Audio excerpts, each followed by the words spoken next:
Do you second guess yourself when you are taking an exam or a high stakes assessment? Do tests increase your anxiety in a way that makes it hard for you to comprehend the questions that are being asked? Do you spend hours on your studies and still don't get the results that you are looking for? Get the support that you need to help you get the grades that reflect your efforts. I am here to support you on your journey. You can utilize the podcast, set up tutoring sessions, get some streamlined study sheets, or just get some advice on how to tackle testing in dental hygiene school so you can put those really important 3 letters after the name that means so much to you. The Happy Flosser is here to support you to make your path to becoming an RDH a reality. Links to many helpful resources are in the show notes of each episode. Have you checked them out? Perhaps there is something there that may help you. Happy listening. Hey everyone, welcome to the Happy Flosser podcast. My name is Billy Lunt. I am your host, and I'm here to talk to you about all things dental hygiene, to support you on your journey through the dental hygiene program. It is really fantastic to have you with me today. Today's conversation is going to be about credentials and sharing our credentials with the patients that we provide care to. It just occurred to me, and I know this sounds crazy. In my career, the basics of the credentials that I've shared is, hi, my name is Billy. I'll be treating you today. I'm a dental hygienist, and you're scheduled today to have a routine maintenance visit, or whatever it is I would say, just to make sure that the patient knew why they were there and who I was. But I never really gave it much thought in depth. So with all of the conversations that I see people having about scope of practice and the value behind the dental hygienist, I felt the need to come on and share why it matters for us to share our credentials. And really, this is from a patient's perspective. I recently went to a specialist with one of my children. And when the medical assistant came in the room just to take vitals and everything, she literally went through her entire credentials of who she was and what her title was to establish trust and credibility. I really felt like here was somebody who was, and it wasn't even that she said a lot of things, but she let us know her title and her credentials, and she then went ahead and did the vitals on my daughter. But here's the other piece that went on. She was so incredibly thorough. She asked all the right assessment questions when she was doing the vitals. She made eye contact, and she just made us feel like we were in the right place with the right people, getting the right care. And it just hit me that something that maybe we overlook when we are treating our patient and we're first establishing that rapport with our patients, to just go ahead and do that.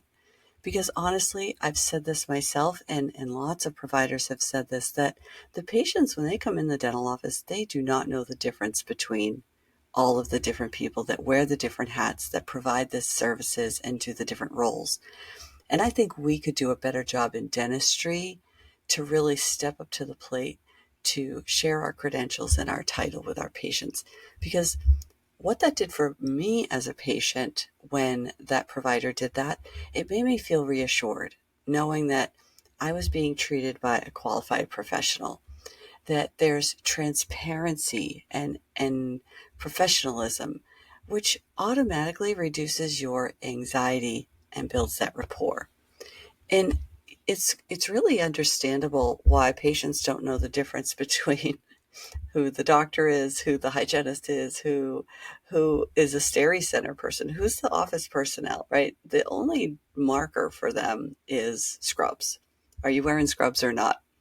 It's important for us to see through the lens of the patient, because when a patient understands the provider's responsibilities, like, for example, the difference between a nurse practitioner and a physician, they know that oh, what is the expectation, right? It prevents confusion about who's making the decisions, who's prescribing the medications or performing the procedures. It also helps us to provide safety to our patient.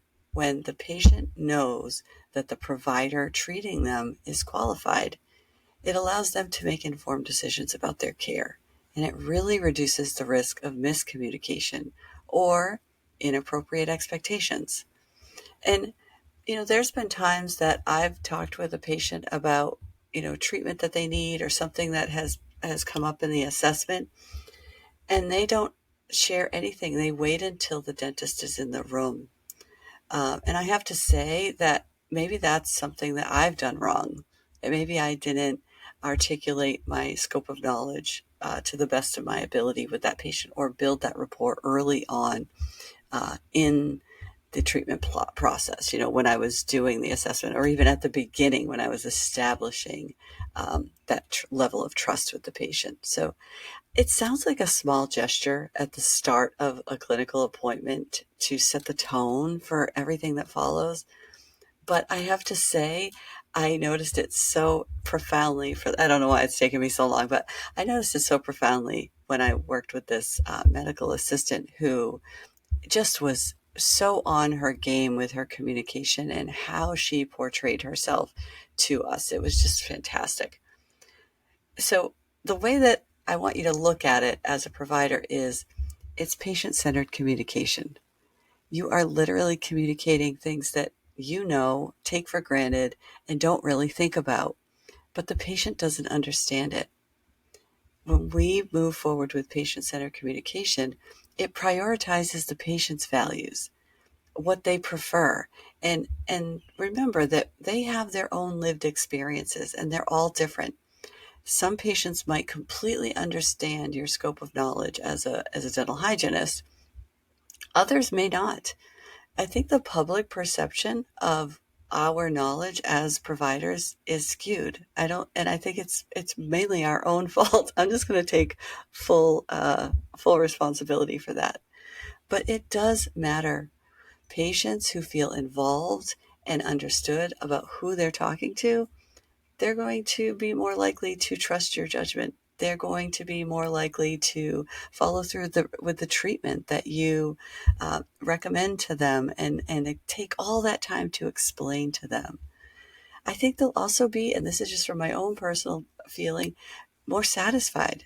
They'll feel heard. They'll feel respected. It'll increase the trust between you. And you know what? It will increase the trust between your team as providers, because we are all important members of a team.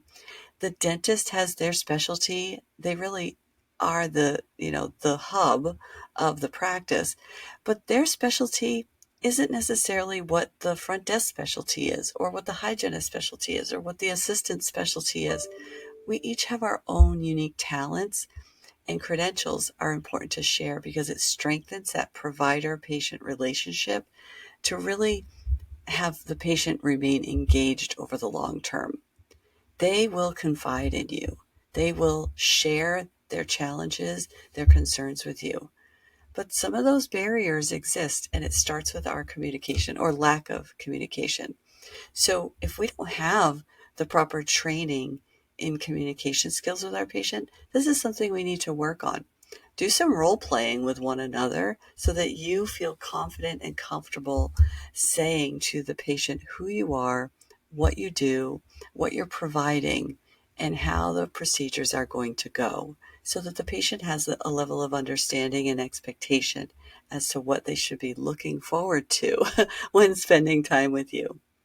And keep in mind that there are some practical techniques that you can use. Just for those of you that really like to have like a concrete example, you can just introduce yourself, say your credentials, and what the patient is scheduled for today. My name is Billy Lunt. I'm a registered dental hygienist in the state of New Hampshire, and you are scheduled today to have a periodontal therapy session with me on your lower right quadrant. I do have it on the plan to provide you with local anesthesia today, so let's go ahead and go over your medical history. You can ask, tell, ask. That's one of those things that you can use as like a practical technique. Ask the patient what they know. Tell them new information in small chunks, and then ask for their thoughts. Begin with things like open-ended questions. What brings you in today? Maybe you're seeing this patient for the very first time, and the dentist has asked you to go in and do the perio charting. It's good for you to kind of come in cold and say who you are, what your credentials are, and then say, the dentist has asked me to provide XYZ service. It's usually some part of the assessment. What brings you in today? And how has this been affecting your life? There are so many reasons why people show up in your chair, so don't make assumptions. It's important also for you to have them be part of the conversation. Let's talk about this together. What are the biggest concerns that you have? There are lots of different concerns that patients have. They might say, I'm really concerned with the pain. I'm really concerned with being judged. I'm really concerned with the cost. I'm really concerned that I don't have insurance. I'm really concerned that it can't be fixed. Like I can only just imagine all the different answers you will get if you actually ask that question. And let's talk through the options together as a team. Sometimes we make assumptions as providers that the patient wants what we want for them, and that's just not always true.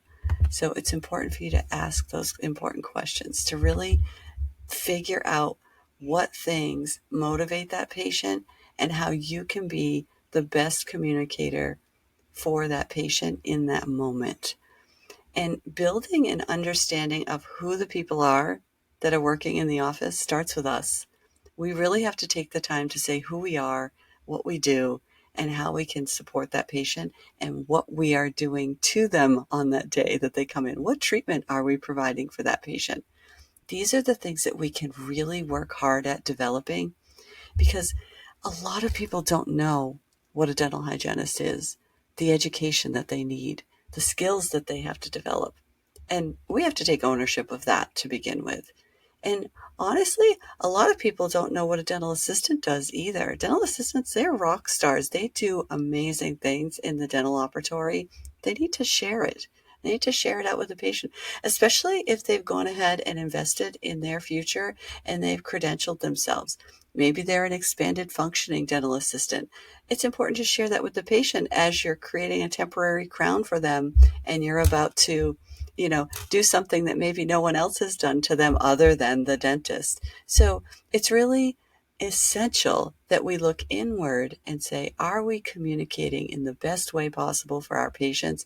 And what can we personally do to ensure that that patient's experience is better in the operatory? That trust level is there and our communication is on point. Okay, guys, that's it for this week. Have a fantastic week. We'll see you soon. Be sure to subscribe to this podcast so that whenever a new episode launches, you will get a notification so that you can take little steps towards learning all that you need to know for dental hygiene school. Take care, everyone.